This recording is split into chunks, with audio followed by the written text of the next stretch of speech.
Interview.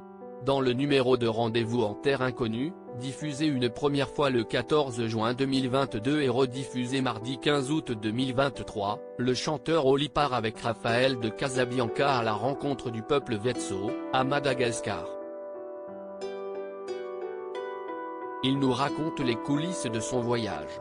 Fan de la première heure de Rendez-vous en Terre Inconnue, l'émission créée par Frédéric Lopez dans les années 2000 est présentée aujourd'hui par Raphaël de Casabianca, le rappeur toulousain raconte à Télé Loisirs comment il a vécu l'expérience du voyage.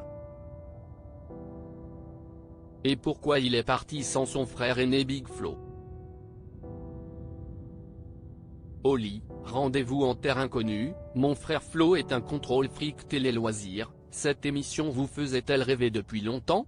Oli, à chaque fois que cette émission était diffusée, il y avait tout un protocole. Ma mère, sans avoir beaucoup voyagé elle-même, vendait des voyages dans une agence spécialisée. C'était une passion.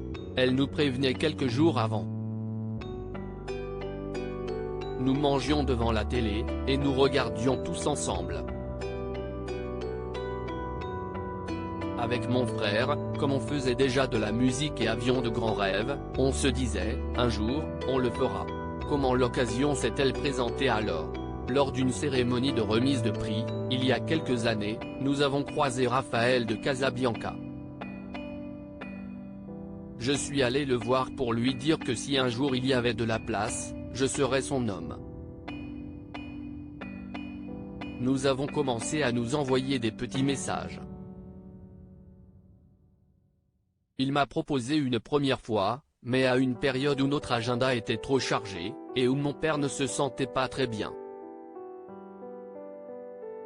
J'ai ensuite recontacté Raphaël pour lui dire que j'étais prêt. Il m'a répondu positivement, très vite. Pourquoi votre frère ne voulait-il pas partir? Mon frère est un peu dans Rendez-vous en Terre Inconnue partout. C'est un contrôle fric, oui. Il aime bien savoir ce qui se passe. La surprise pour lui, c'est un cauchemar. Il n'aurait sans doute pas apprécié l'aventure de la même façon que moi. Ça m'a fait du bien de vivre les choses tout seul, sans m'adapter à mon frère. Il a été un super grand frère dans son regard. Il ne voulait pas gâcher ma soif de vivre cette aventure. J'ai aimé ses mots à l'aéroport. Ce voyage d'ailleurs a bouleversé nos rapports. Aujourd'hui, on se donne un peu plus d'espace. Il me donne un peu plus les rênes. Je lui en donne d'autres. On a appris à être deux frères différents et à assumer. Je suis parti en tant que Oli et j'ai lâché celui de Big Flo. Oli se confie sur sa relation avec Big Flo depuis son expérience dans Rendez-vous en Terre Inconnue. Ce voyage a bouleversé mes rapports avec mon frère. L'expérience a-t-elle été à la hauteur de vos espérances? Oui. J'ai vécu un moment fantastique. Et une belle rencontre avec Raphaël.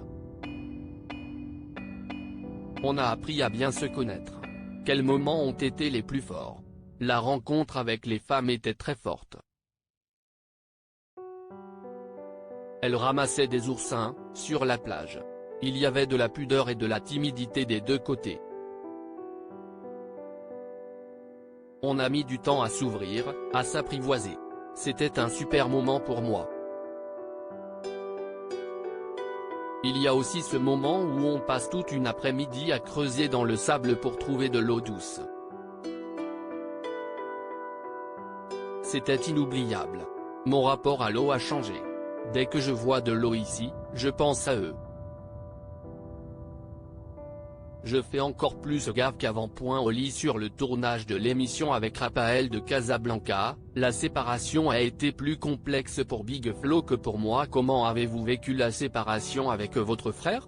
Je suis tellement entré dans la vie de ces familles, que la séparation a été plus simple que je ne le pensais. C'est la première fois que nous sommes séparés aussi longtemps. La dernière, cela devait remonter à une colonie de la mairie de Toulouse quand j'étais plus jeune. C'était une séparation totale. Pas d'appel, ou de texto. En temps normal, on passe notre vie à s'envoyer des messages. Au retour, c'est la première personne que j'ai appelée, bien sûr. Il m'a fait des grandes déclarations d'amour. Au final, la séparation a été plus complexe pour lui, car il n'a pas vécu la même intensité émotionnelle que moi. Cette expérience va-t-elle accoucher de chansons? Il y a un ou deux clins d'œil dans l'album qui vient de sortir. Par ailleurs, cela nous inspirera forcément d'une façon ou d'une autre. Pendant le tournage, j'avais demandé à l'ingénieur du son de ses voix de femme. Elle chantait magnifiquement bien. J'ai donné ces fichiers à Flo. Tout ce qu'on entend nous sert, et finit par ressortir. Repartirez-vous là-bas? Oui, totalement. C'est vraiment quelque chose que j'ai envie de faire. Dès que je pourrai. J'aimerais retourner voir ces familles.